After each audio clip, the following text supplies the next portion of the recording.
Irigaray's Marine Lover of Friedrich Nietzsche is a work that combines poetic and philosophical discourse to critique and engage with the thought of Friedrich Nietzsche. Central to Irigaray's exploration is her interrogation of the androcentric underpinnings in Nietzsche's philosophy, particularly his conceptualization of femininity and the symbolic exclusion of the feminine in Western metaphysics. This text is a part of Irigaray's broader feminist philosophical project, which seeks to expose and challenge the patriarchal structures embedded in traditional philosophical systems. In Marine Lover, Irigaray assumes a polyphonic, dialogical style that mirrors her central critique, the absence of genuine dialogue with the feminine in Nietzsche's works. The text resists the conventions of linear philosophical argumentation, instead adopting a fluid, lyrical form that reflects the metaphor of water, central to her critique of Nietzsche. Irigaray's engagement with Nietzsche is both critical and intimate. She addresses him as a lover, as the title suggests, but also as an adversary whose ideas must be confronted and reimagined. One of the central themes in the book is Irigaray's critique of Nietzsche's metaphors and imagery, particularly those that relate to the sea and the feminine. Nietzsche often invokes the sea as a symbol of chaos, mystery, and the unconscious, aligning it with the feminine in ways that reinforce traditional gendered binaries. Irigaray argues that Nietzsche's symbolic use of the feminine as muse, as abyss, as dangerous and unknowable, ultimately reduces women to metaphorical devices that serve the male subjects, philosophical and existential projects. In Nietzsche's work, the feminine is often idealized or feared, but never granted agency or subjectivity. Irigaray's response to this symbolic relegation of the feminine is to reclaim and transform the metaphor of the sea. For Irigaray, water represents not only fluidity and transformation, but also the possibility of a different kind of philosophical engagement, one that does not seek to dominate or control, but to coexist and flow. This imagery becomes a powerful counterpoint to Nietzsche's own use of the sea as a symbol of the Celtic feminine. Irigaray's writing style mirrors this reclamation. Her prose flows like water, moving between critique, poetic reflection,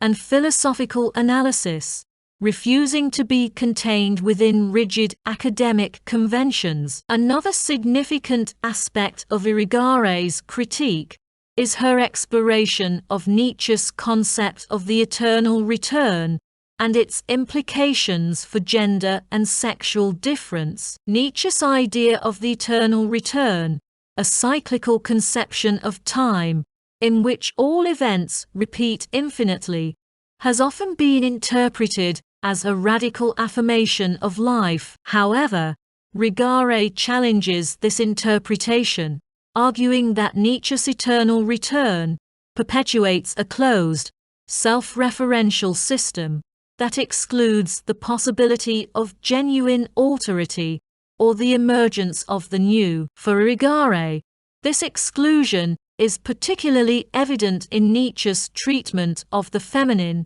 which remains trapped within the confines of the masculine imaginary, unable to articulate its own subjectivity or difference. Irigaray's critique extends to Nietzsche's portrayal of love and desire. Nietzsche often conceptualizes love as a force of power and conquest, reflecting his broader philosophical emphasis on will to power. Irigaray, however, argues that this conception of love is inherently masculinist, rooted in a desire to dominate and subsume the other. In contrast, she envisions a different kind of love, one that respects and nurtures difference, rather than seeking to overcome it. This vision of love is closely tied to her broader philosophical project, which seeks to create a space for the feminine as an autonomous and irreducible subject. Irigaray uses language and style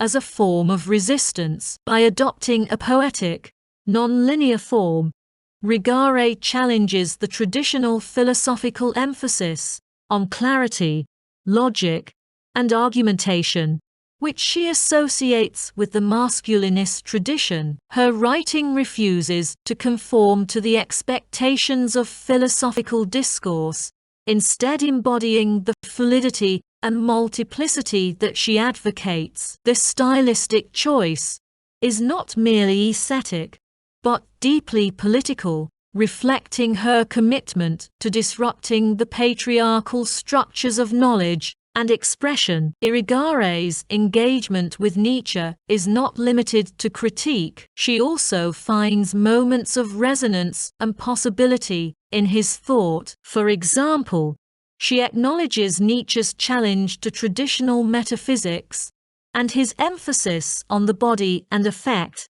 as significant contributions to philosophy. However, she argues that Nietzsche's rejection of traditional metaphysics does not go far enough, as it remains complicit in the exclusion of the feminine and the privileging of the masculine subject. Irigaray's project, in contrast, seeks to move beyond this binary opposition, envisioning a new kind of philosophy that embraces sexual difference as a fundamental and generative force. Throughout the text, Irigaray's tone oscillates between intimacy and confrontation. She addresses Nietzsche as both a lover and a rival, blurring the boundaries between critique and dialogue. This approach reflects her broader philosophical commitment to relationality and difference, as well as her refusal to adopt a purely oppositional stance. By engaging with Nietzsche in this way, Irigaray demonstrates the possibility of a feminist philosophy that does not simply reject the male philosophical tradition, but reimagines and transforms it from within.